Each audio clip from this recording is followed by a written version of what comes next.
guys, panibagong araw, panibagong vlog at panibagong pakikibaka ulit sa daan. Yan guys, medyo malayo yung ruta natin ngayong araw ng Martes. Yan, pupuntahan po natin yung susunod na target natin na tulungan.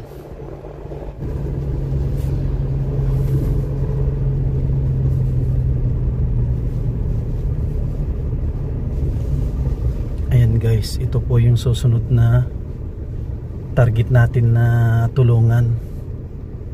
Yan, sana magkaroon sila ng sponsor para matulungan po natin yung pamilya na ito. At kita ko ay parang sira na yung sira na yung kanilang kusina. Bababaan po natin para dalang tayo na maayos.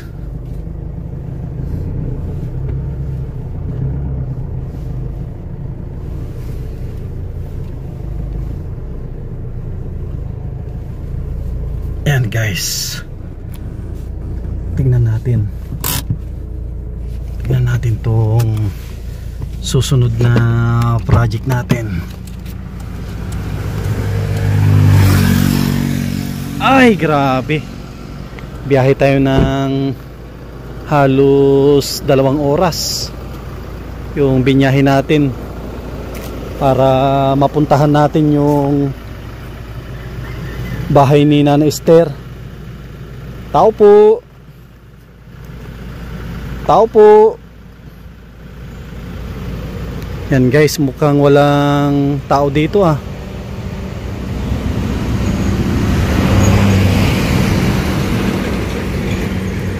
Tao po. Ah, andito pala si Nana Esther. Oh, sakto yung pagpunta natin. At napansin ko may mga damit dito. Na Esther, magandang hapon. Grabe, sobrang init ah. Oh, buti na timingan kita. Bantaan. Hindi nagpunta pa kayo ng umaga dito. Sino po? Sawa ni ano? Si Ate Baning. Hindi, isa. Sawa ni Joseph. Joseph. Ah, alam kasi ni Joseph na. Tapos po, nag-uwi ako ng 12 at natid ko yung aking eskwela. Ah, hindi ko rin alam na nagsabi na pala si Joseph. Kaya po nagbalik ako. Oh, si Joseph kasi 12:30. isa sa mga panday ko doon sa diet, tapos na yung project namin.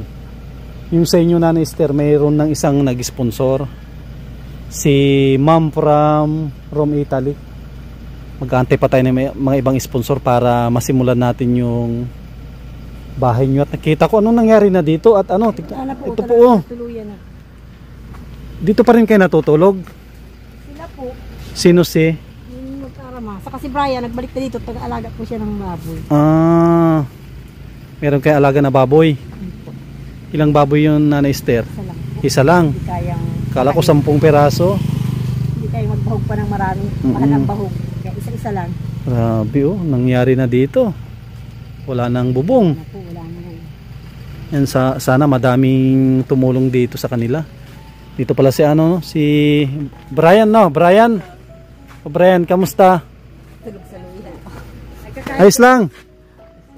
Ayan. Magandang hapon po ya. Magandang hapon. Ay, grabe oh. Kakayod ka ng santol. Yan. Sa mga kababayan ko sa Pangasinan, akala nila noon may nagdala daw na taga Bicol, akala nila ay giniling. Kahit ako nung first time ko dito, akala ko giniling ito. Kinayod na santol. Yung pala, kinayod na santol. Napakasarap po ito, bangutan ng hipon or yung alimango or tapa. Pero pinakadabis dito, hipon. Naigit nga din ako. Doon ka pa rin sa dati Nana Esther na nagtatrabaho? Kailangan po magtrabaho. Kaya nagulat ako at pupunta sana kami doon sa pinagtatrabaho mo, kaso yung pala nabanggit ni Joy. Hindi rin nasabi ni Joy sa akin na nabanggit na sa inyo na dadalaw kami dito.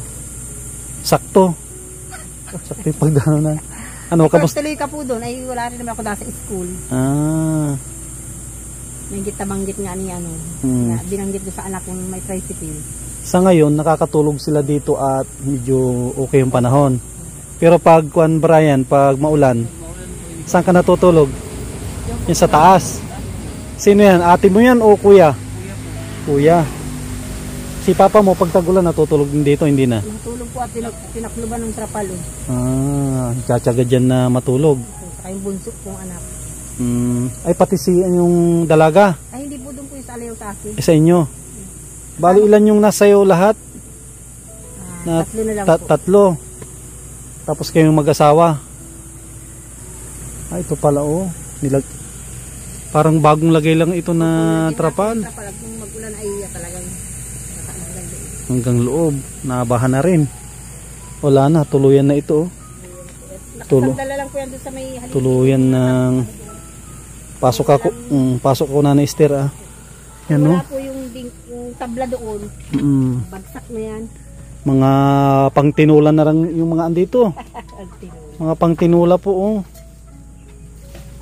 Grabe mga lagayan ng asin. Wala na. Wala nang katibay-tibay ito. Pag yun po siguro ay malakas na ulan tapos may hangin at talagang tumba na. Buti may bantay dito, may rosaryo.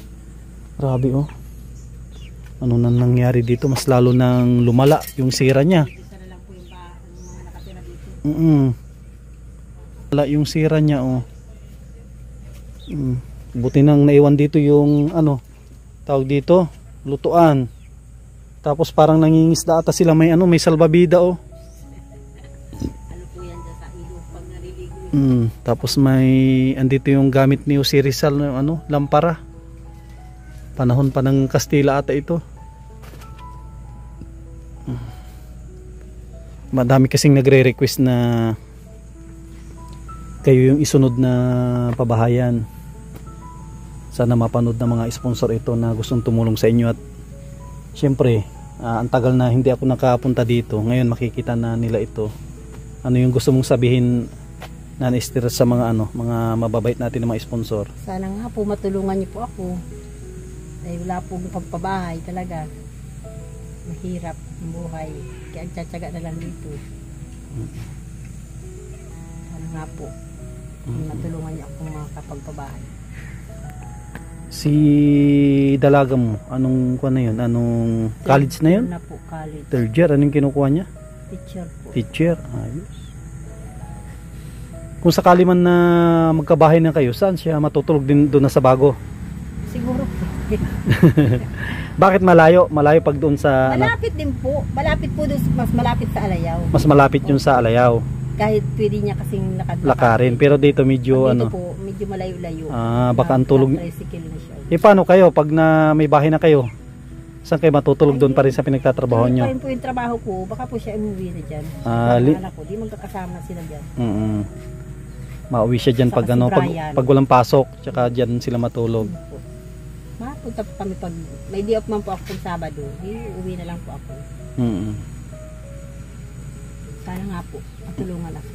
Kaya nagpunta ako dito ngayon para ma-update ko na tong bahay nyo. At noon tagilid, ngayon tagilid pa rin. Pero ang problema na mas lalong naglala. At ito na nung pong magbuta mo dito, hindi pa butas na ganyan. Hindi pa butas ito ngayon. Ang dami kasing nagko-comment na dapat kayo muna daw yung inuna. Wala naman tayong magagawa at yun ang gusto ng sponsor, yung unahin yung mga ibang napuntahan natin. Ito na yung request nila. Andiyan na si Nanay Esther. Yan, sa mga gustong tumulong kay Nanay Esther, kahit kuan po yan, kahit maliit na halaga ay malaking tulong yan. Paki-PM po ninyo ako sa ating Facebook, Sam Ashley. Facebook page po natin, Sam Ashley TV. Meron naman tayong GCash. Tumatanggap tayo ng GCash para unti-unting maipon. Paki-PM po ako sa ating Facebook page, Sam Ashley TV, tungkol sa GCash po natin. At iipunin natin yan. Pag nakaipon na ni Esther, pwede na kami magsimula doon. Yung tinuro mo doon mismo.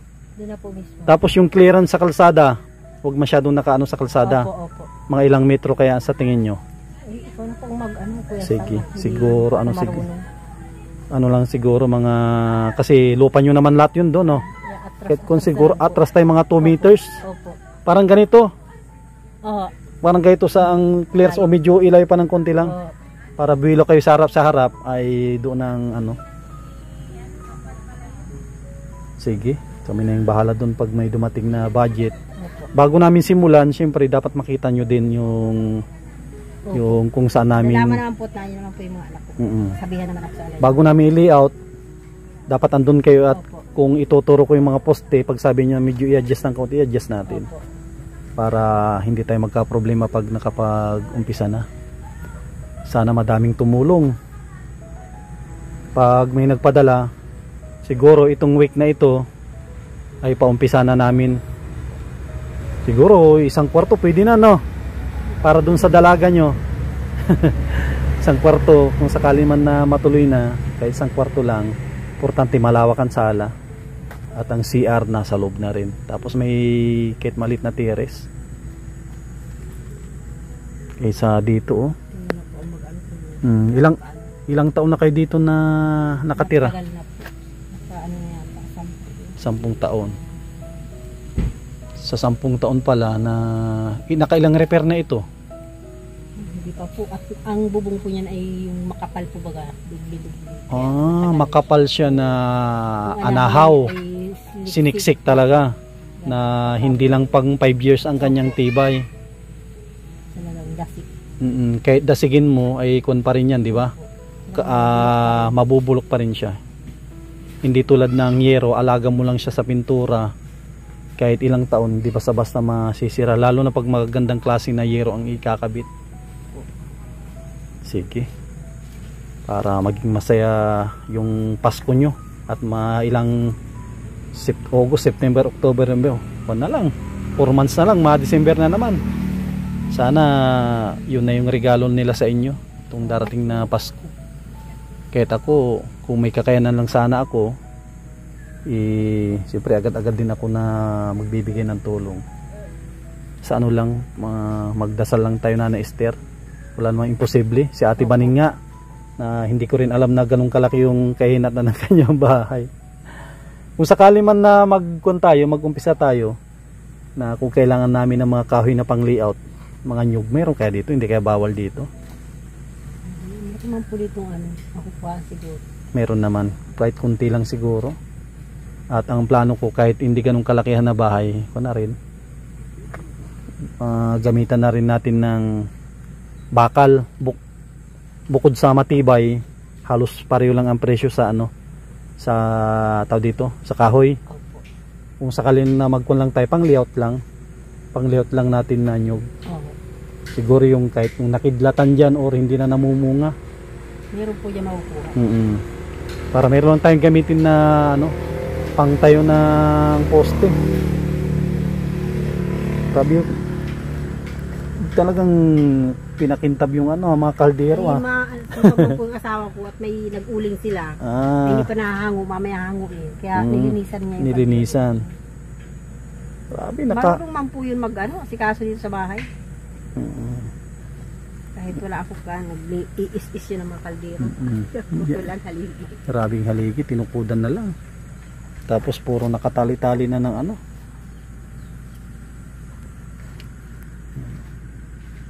Sige, basta kuwan lang na Esther pag may pag-umpisa na.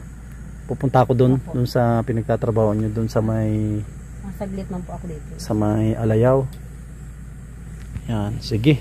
Salamat na Esther Salamat yan, po. yan guys, kita nyo na po yung yung bahay ni Nanay Esther. Update lang po ito para makita nyo yung susunod na project natin. Yan Tapos sa sunod na lang magdala din ako ng kaunting kahit grocery. Sa ngayon naubusan tayo at na ito pang-apat ka ng pinuntahan ko ngayong araw. Pang-apat na po ito si Nanay Esther. Kaya naubusan tayo ng budget. Bawi tayo sa susunod na pagdalaw dito. Sige Nanay Esther, salamat po. Salamat din po. Antantay lang tayo. At kayo na yung nakalinya na sunod na tutulungan namin. Brian, Kayo na yung susunod na tutulungan namin. Sana madaming sponsor na magpadala. Thank you po. Para magkaroon kayo ng kahit hindi kalakihan na bahay. Importante maayos at matibay. Ipag-pray natin na madaming tumulong. Si Brian ang kwan doon. Pag meron kayong bahay na bago, ikaw yung palaging andoon, di ba? Ano, Esther, no? Siya yung magiging bantay doon. Sige, salamat. Yan po. Salamat din po.